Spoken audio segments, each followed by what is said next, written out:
Diesen Sommer hat mich der K-Pop Demon Hunters Hype voll mitgerissen. Und nicht nur mich, K-Pop Demon Hunters ist der erfolgreichste Netflix-Titel aller Zeiten mit über 500 Millionen Views. Was? Hi, ich bin Cosplayerin Navatis und von Anfang an war ich schockverliebt in Rumis Haare. Ich brauche so eine Perücke. Und die bauen wir heute, also los geht's. Ich habe mir hier 2 gleiche Perücken gekauft und die sollen zusammen zu einer großen Monsterperücke werden. Also diese Perücke ist wunderschön. Ich liebe die Farbe. Der erste Schritt wird jetzt sein, beide Perücken einmal komplett durchzukreppen. Das bewirkt 2 Dinge. Erstens gibt es der Perücke mehr Volumen und zweitens bekommen die Haare durch das Kreppen eine andere Struktur, die es später leichter macht, mit den Haaren zu arbeiten und sie zu kleben und so. Es gibt verschiedene Methoden, wie man es schaffen kann, dass man nach dem Kreppen nicht diese auffälligen Streifen da in den Haaren hat. Was für mich funktioniert, ist das Kreppeisen hochkant zu halten und die Haare im 90-Grad-Winkel vom Perückenkopf wegzukreppen. Wenn die dann nämlich wieder gerade runterhängen, liegen die Knicke vom Kreppen nicht direkt übereinander, sondern immer so ein bisschen versetzt. Ich habe beide Perücken fertig gekreppt. Das hat ewig gedauert, aber die Mühe hat sich sowas von gelohnt. Schaut mal, wie viel Volumen diese Perücke jetzt hat. Ich bin zuversichtlich, dass ich genug Haarmasse habe, um diesen krassen Zopf hinzukriegen. Für eine Helmet Wig brauche ich auf jeden Fall einen Perückenkopf, der genau meine Kopfmaße hat und wo ich mir markieren kann, wo meine Ohren sind und alles. Ich habe mir jetzt meine Haare so hoch gesteckt, wie ich sie immer unter Perücken trage, und als nächstes werde ich mir ein Klebebandschnittmuster machen, wo ich mir dann meinen Haaransatz und meine Ohren und alles markiere, und hoffentlich funktioniert es dann, das hier auf meinen Perückenkopf drauf zu packen und auszustopfen, sodass der dann perfekt meine Maße hat. Auf dem ausgeschopften Perückenkopf habe ich alle Linien sauber nachgezogen und ihn dann nochmal in Frischhaltefolie und Klebeband eingewickelt, damit der Folienstift nicht abfärbt. Spoiler, bei diesem Perückenkopf ist mir schon der erste Fehler passiert, der mir später noch zum Verhängnis wird. Jetzt wird aber der Teil kommen, vor dem ich ein bisschen Angst habe, denn das wird eine Helmet Wig. Und um eine Helmbasis hinzukriegen, muss ich bei einer Perücke einmal die Haare komplett abschneiden. Du wurdest ausgewählt und ich habe ein bisschen Angst, es zu ruinieren. Also was tut man, um sich vor dem nächsten Schritt zu drücken? Erstmal habe ich die zweite Perücke komplett auseinandergenommen, denn diese Haare sollen nachher der Zopf werden. Ich habe also alle Tressen fein säuberlich rausgetrennt und als das geschafft war, schweren Herzens auch die Haare an der Lacefront abgeschnitten. So viele Haare habe ich jetzt und den traurigen Rest einer hochwertigen Lacefront-Perücke. Es ist soweit. Als nächstes muss ich alle diese wunderschönen langen Haare abschneiden, um hier meine Helmet Wig Basis zu bauen. Ich habe sie schon in einzelne Zöpfchen eingeteilt, weil ich natürlich alle diese Haare aufheben werde und später noch brauchen werde. Okay, los. Nummer 1. Okay. Ich muss die Haare auf jeden Fall lang genug lassen, dass sie sich mit den darunterliegenden noch überlappen, damit ich das hier so schön festkleben kann. Die Haare sind ab. Ich frage mich, ob man, wenn man viele Perücken stylt, ob es einem irgendwann weniger leid tut, sie abschneiden zu müssen.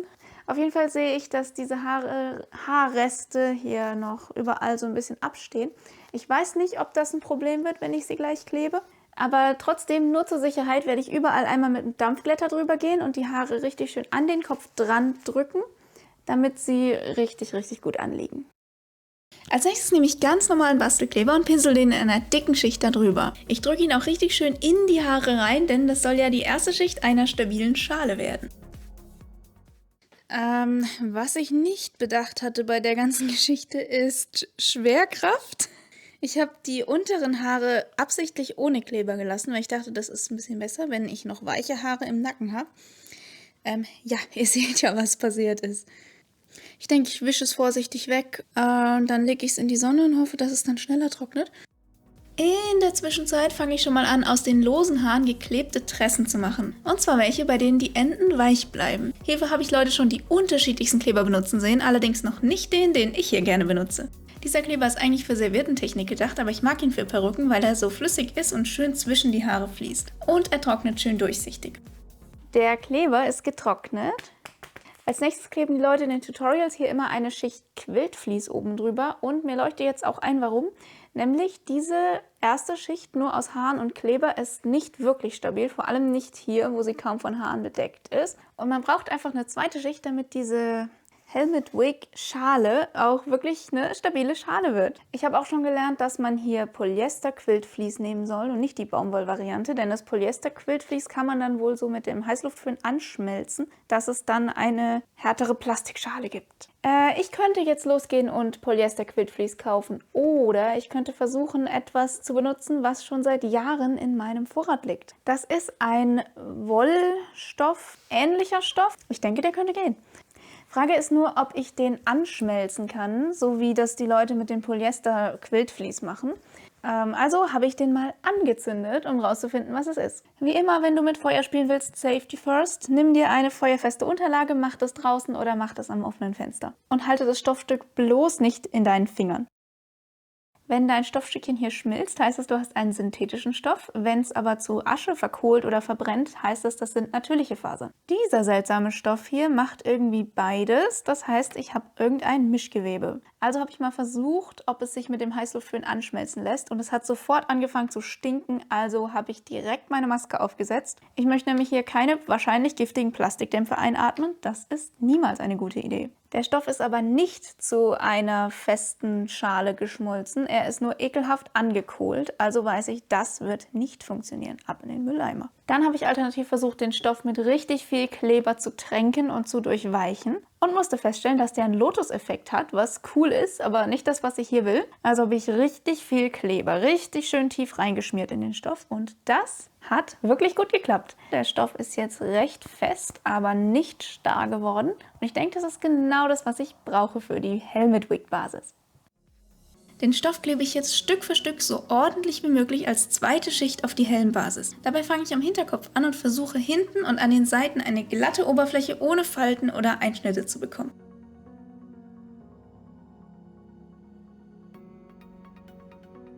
Die Einschnitte platziere ich oben in der Mitte, denn die will ich nachher unter dem Zopf verstecken.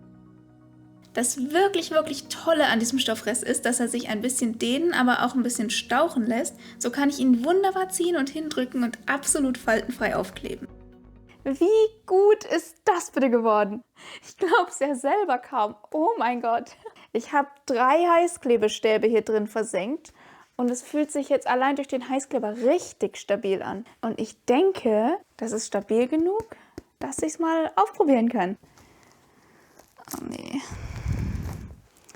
Naja, man hätte damit rechnen können, wenn man eine Perücke mit Kleber einschmiert, dass sie dann festklebt. Das fühlt sich echt an wie so ein Helm. Ich habe früher mal einen Luftballon mit Pappmaché eingeschmiert und dann das als Helm benutzt. So fühlt sich das Ding gerade an. Oh ja, es geht. Juhu. Ah, da drin sieht man die glatte Schicht vom Kleber. Wie cool. Ich bin echt froh, dass ich sie aufprobiert habe. Es gibt nämlich Probleme. Also erstmal, die Vorderseite sieht super aus. Guck mal, ich sehe schon Rumi. Diese Schale an sich ist auch super. Sie passt von dem Umfang her super. Sie drückt nirgendwo. Aber hier hinten ist sie zu weit. Und zwar nicht ein bisschen zu weit, sondern sehr viel zu weit. Und ich frage mich, wie das passiert ist. Ich kann mir eigentlich nur vorstellen, dass es irgendein Problem ist mit meinem selbst ausgepolsterten Kopf. Jetzt muss ich irgendeine Lösung finden, wie ich das da enger kriege. Und zwar ungefähr so eng. Also, wir haben konferiert und es ist ein Plan entstanden, wie ich versuchen werde, diese Perücke zu retten. Ich werde versuchen, 3 Abnäher zu machen. Und ich habe mir hier schon Knicke reingemacht, wo ungefähr die sein werden. An diesen 3 Stellen werde ich einen Keil rausschneiden und dann versuchen, die Kanten irgendwie zusammenzunähen, zusammenzukleben. Nach einigem Hin und Her habe ich die Perückenbasis jetzt so, dass sie mir passt. Ich habe hier meine 3 Abnäher. Ich habe unten an der Kante noch mal ein ganzes Stückchen am Nacken abgeschnitten, damit ich meinen Hals gut bewegen kann. Natürlich steht es jetzt hier immer noch ein bisschen ab, aber das ist jetzt nicht die Passform, sondern die Dicke des Materials. Und da muss ich gucken, dass ich mit den Haarspitzen das noch irgendwie korrigiert kriege. Aber zuerst schneide ich meinen Perückenkopf auf und nehme am Nacken ganz viel Füllung raus. Jetzt kann ich auf dem kleineren Perückenkopf mit dem nächsten Schritt weitermachen, nämlich die Helmbasis mit Kleber einschmieren. Und diese blaue Basis muss natürlich auch noch lila werden, damit man sie nicht zwischen den drüber geklebten Haaren sieht. Und ich dachte mir, PVA-Kleber lässt sich doch mit Acrylfarbe mischen. Ich kann doch jetzt schon ein bisschen lila reinmischen und vielleicht spare ich mir dann nachher einen Schritt.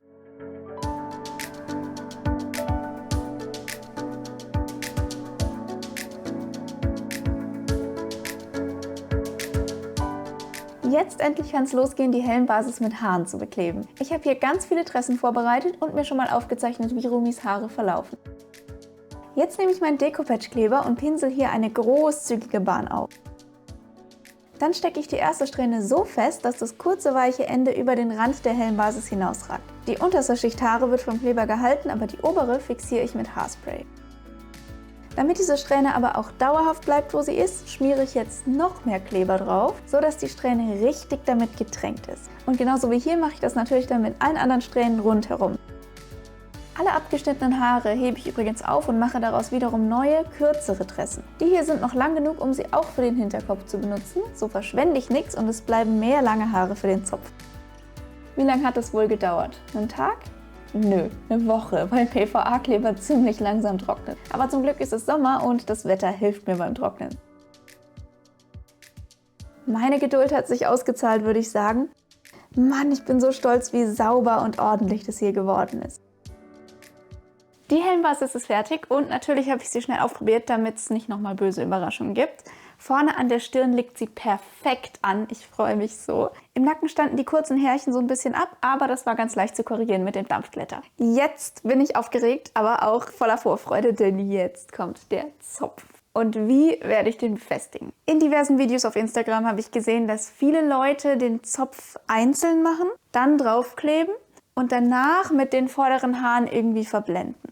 Ich habe eine andere Idee. Ich weiß nicht, ob die unnötig kompliziert ist, aber ich denke mir, ist es nicht einfacher, erst Haare auf den Kopf zu kleben, hinten eine Haarverlängerung und das ineinander übergehen zu lassen. Zumindest ist es für mich logischer, weil ich mir irgendwie die ganze Zeit vorstelle, wie ich meine eigenen Haare flechten würde. Das wird auf jeden Fall meine Herangehensweise und wir gucken mal, ob die sich am Ende als schlau herausstellt. Das erste, was ich machen will, ist einige von diesen Tressen so rundherum in einem Oval an den Ansatz des Zopfes quasi zu kleben. Mir ist aufgefallen, dass manche Tressen hier so kleine extra Härchen haben und manche nicht. Für diesen Haarkranz, nenne ich es jetzt mal, werde ich nur die Tressen benutzen, die nicht diese kleinen Härchen haben, denn ich möchte nicht, dass bei Rumis Zopf seitlich so kurze Härchen rausstehen. Die Tressen mit den kleinen Härchen nehme ich dann für die Haarverlängerung, da ist es egal, aber zu der Konstruktion kommen wir noch. Ich habe jetzt an den Seiten jeweils 4 Schichten Tressen geklebt. Ich denke, das ist dicht genug, dass man nicht mehr sieht, dass das Tressen sind. Und die Mitte werde ich anders füllen. Und zwar mit einer Technik, von der ich niemals für möglich gehalten hätte, dass die funktioniert. Es ist eine Heißklebertechnik. Und ihr wisst, bei Heißkleber bin ich erstmal immer skeptisch. Aber ich habe einen Test gemacht. Das Ding ist bombenfest. Guckt. Das geht nicht ab. Das ist der Hammer, oder? Und für die Technik nimmst du eine kleine Strähne, lose Perückenhaare und schneidest sie ab, damit die Enden schön gerade sind. Und dann nimmst du viel Heißkleber und versuchst den so gut du kannst zwischen die einzelnen Haare da so rein zu drücken. Und dann, wenn dein Büschel voll mit Heißkleber ist, drückst du es gerade auf die Perücke drauf, so dass es aussieht wie ganz normal wachsende Haare. Dann muss man wirklich lang genug warten, dass der Heißkleber wirklich durchgekühlt ist und bam! Ich weiß gar nicht, was ich sagen soll. Das ist mega cool.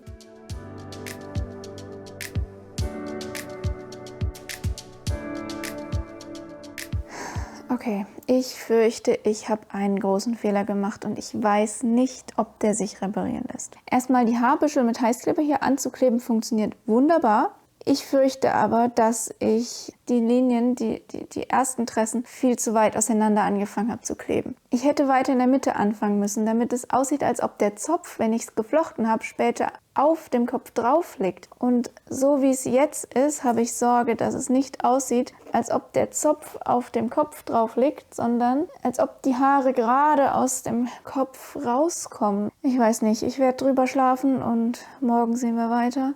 Ich hoffe nur, dass ich hier nicht von vorne anfangen muss oder so. Ich habe gerade Sorge, dass ich die ganze Perücke ruiniert habe. Oh. Einen schönen guten Morgen, meine Heißkleberhelden.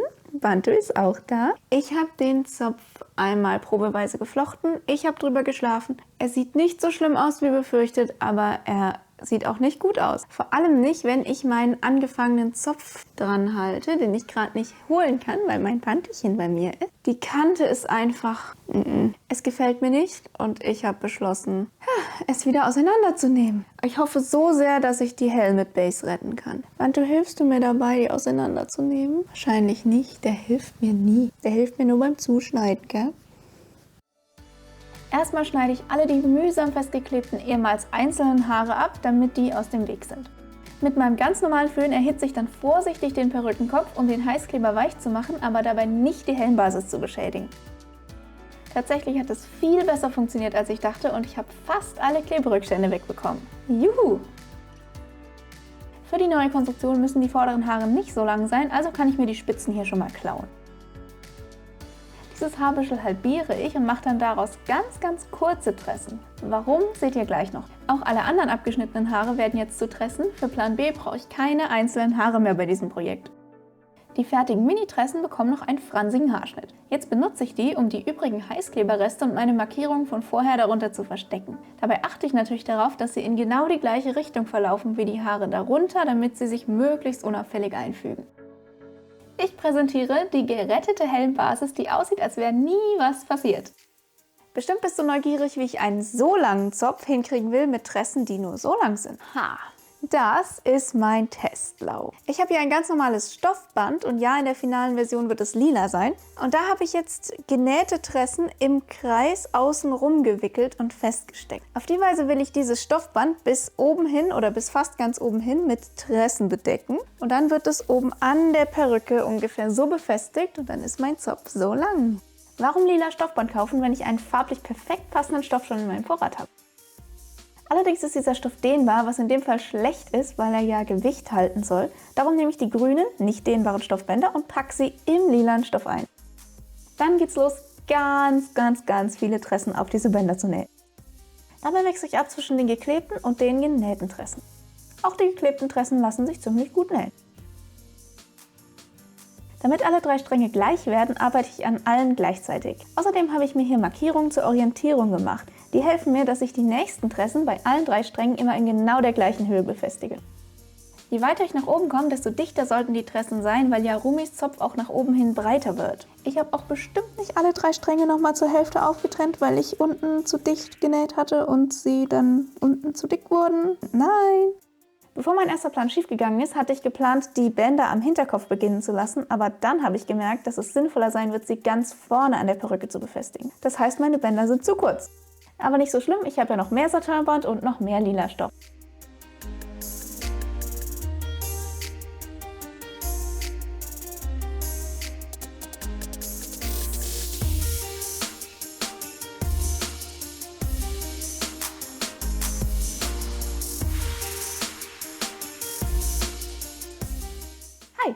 Erstmal, wie gefällt euch mein neues T-Shirt? Ich konnte nicht widerstehen. Auf jeden Fall sind die 3 Bänder endlich fertig. Die sind so lang, wie ich groß bin. Und jetzt kommen die da drauf. Ich habe extra hier bei der Perücke und bei den Bändern ein Stückchen freigelassen ohne Haare, damit ich das hier mit einem sehr dicken Garn aneinander nähen kann. Denn Nähen ist meistens stabiler als Kleben.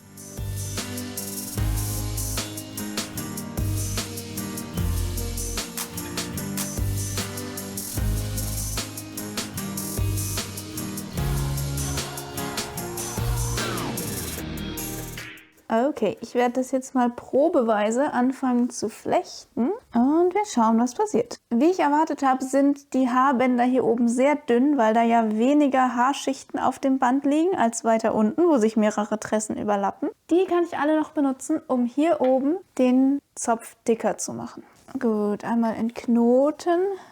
Also ich muss es schaffen, dass die Haare ungefähr hier bleiben und dann so in den Zopf übergehen. Ich glaube, ich nehme ein paar von meinen Tressen hier und klebe die hier unten drunter. Und dann so irgendwie. Na.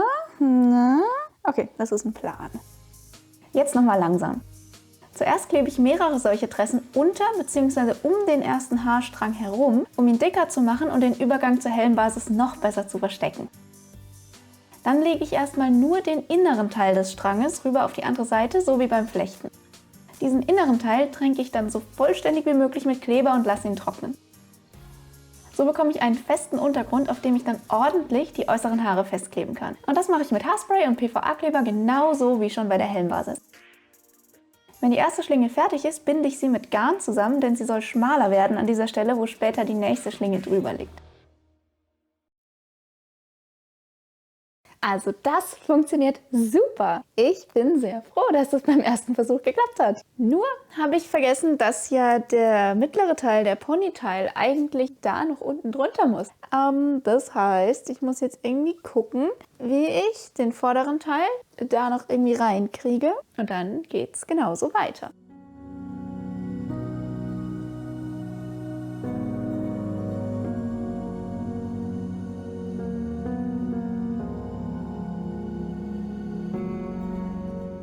Ab hier ist es ziemlich selbsterklärend und hauptsächlich eine Frage der Zeit und Geduld. Das Wichtigste ist, immer mit der nächsten Schlinge zu warten, bis die vorherige Schlinge wirklich durchgetrocknet ist, sonst kann sich diese verschieben und dann hast du ein richtiges Problem. Mein Kleber hat eine recht lange Trockenzeit, darum habe ich pro Tag nur eine oder höchstens 2 dieser Schlingen geschafft. Entsprechend lange hat das hier gedauert. Warum schaffe ich es eigentlich immer wieder, meine Cosplays so zu konstruieren, dass sie super aufwendig sind?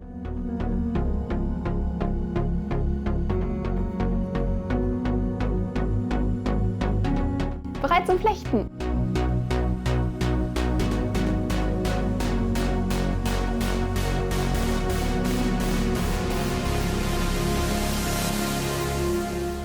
Ich habe mir größte Mühe gegeben, den Zopf so ordentlich zu flechten, wie es geht. Natürlich hängen jetzt hier überall diese kleinen Härchen raus. Das kommt daher, dass die Haare wie so gestuft sind durch die Tressen, die ich im Kreis rumgeklebt habe. Und wenn ich das jetzt so lasse, würde das vielleicht 10 Minuten gut aussehen und dann würden sich die ganzen Haare lösen.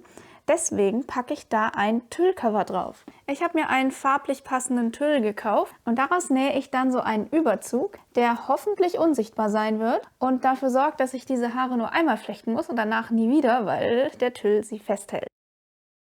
Also der Zopf ist jetzt in seinem Tüllschlauch drin und bis jetzt sieht es tatsächlich auch noch aus wie ein Schlauch und nicht wirklich wie ein Zopf. Das wird sich noch ändern, weil ich werde gleich hier ein bisschen von Hand von außen dieses Tüllcover so nähen, dass es dann wieder aussieht wie ein Zopf.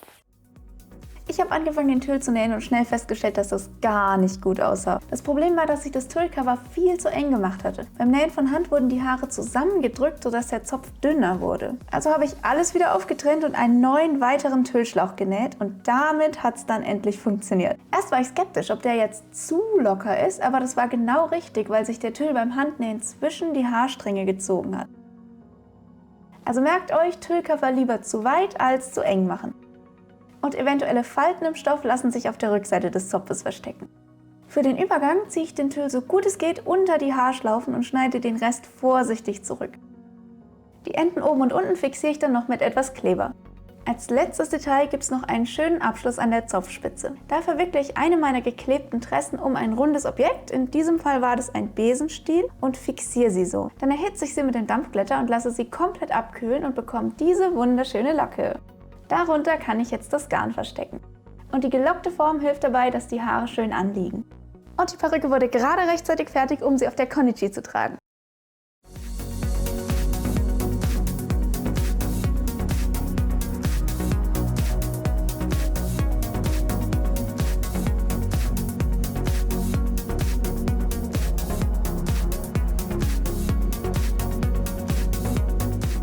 Ist sie perfekt? Nein, trotzdem bin ich voll stolz auf das Ergebnis. Ich hatte keine Zeit mehr, mir noch ein Outfit zu nähen, also habe ich mir Rumis Schlafanzug-Outfit gekauft. Und ich habe nicht erwartet, wie sehr das gefeiert werden würde. Ständig kam irgendwer und hat mir Tschu-Tschu zugerufen. Das war so witzig. Außerdem ist das Schlafanzug-Outfit mein allerbequemstes Cosplay überhaupt. Ha, so toll. Warst du schon mal im Schlafanzug auf der Con? Hammer. Aber ich bin ehrlich mit euch, die Perücke sieht toll aus, sie ist aber nicht bequem zu tragen. Das Problem ist, dass das Gewicht des Zopfes die ganze Perücke so nach hinten zieht. Der Zopf fühlt sich jetzt so eigentlich nicht schwer an, aber der ist schwer, wenn du die eine Weile auf dem Kopf hast. Und das Schwierige dabei ist, die Perücke so auf dem Kopf zu befestigen, dass sie halt nicht nach hinten rutscht. Am Anfang habe ich sie versucht, vorne am Haaransatz mit so Perückenclips festzustecken. Boah, aber das ging gar nicht. Das hat so weh getan, weil das ganze Gewicht nur an 4 Punkten oder so an meinem Haaransatz gehangen ist. Und dann kam ich auf diese Konstruktion. Das ist ein Plastikhaarreif mit Zacken aus dem Drogeriemarkt. Den habe ich ganz vorsichtig mit einem Heißluftföhn auseinandergebogen, draußen und mit Atemschutzmaske. Und dann konnte ich den mit einer kriminellen Menge Heißkleber in meine Perücke kleben. Ich hatte hier ein bisschen Glück im Unglück, denn dadurch, dass meine Helmbasis zu groß für meinen Kopf geworden ist, hatte ich genug Platz, diesen Haarreif da noch reinzukleben. Um dann die Perücke aufzusetzen, flechte ich mir 2 so ganz eng anliegende französische Zöpfe. Und dann setze ich die Perücke so auf, dass die Zacken quasi hinten in meinen Zöpfen drin stecken. Dadurch verteilt sich das Gewicht der Perücke ein bisschen besser über den ganzen Kopf, weil das jetzt hier so in dem Bereich an den Haaren dran hängt und nicht nur vorne am Haaransatz. Trotzdem ist diese Perücke echt unangenehm zu tragen. Also 6 Stunden habe ich ausgehalten auf der Con, dann musste sie runter. Das möchte ich dir nur so als Hinweis mitgeben, falls du auch eine Rumi-Perücke bauen willst. Und falls du eine bessere Idee als das hier hast, wie die Perücke auf dem Kopf hält, schreib es gerne in die Kommentare und dann können wir voneinander und miteinander lernen. Außerdem möchte ich ein großes Dankeschön sagen für 1000 Abonnenten. Voll cool. Und danke, dass du eine der 5 Personen bist, die meine Videos bis zum Ende schauen. Früher oder später könnt ihr euch auf ein zweites Rumi-Video freuen, weil ich noch ihr Outfit nähen will. Und zwar das mit der gelben Jacke. Und ich will das richtig cool machen. Aber wer weiß, wann ich dazu komme. Ich hoffe, dass ich es dieses Jahr schaffen werde, mal regelmäßiger Videos hochzuladen. Aber das werden wir sehen, weil ich arbeite noch Vollzeit nebenher und Videoschneiden dauert ewig. Aber ja, früher oder später werden neue Videos kommen und wenn du ein paar regelmäßigere Updates haben willst, kannst du mir gerne auf Instagram folgen, weil ich da in meiner Story Work-in-Progress-Fotos teile. Bis zum nächsten Mal!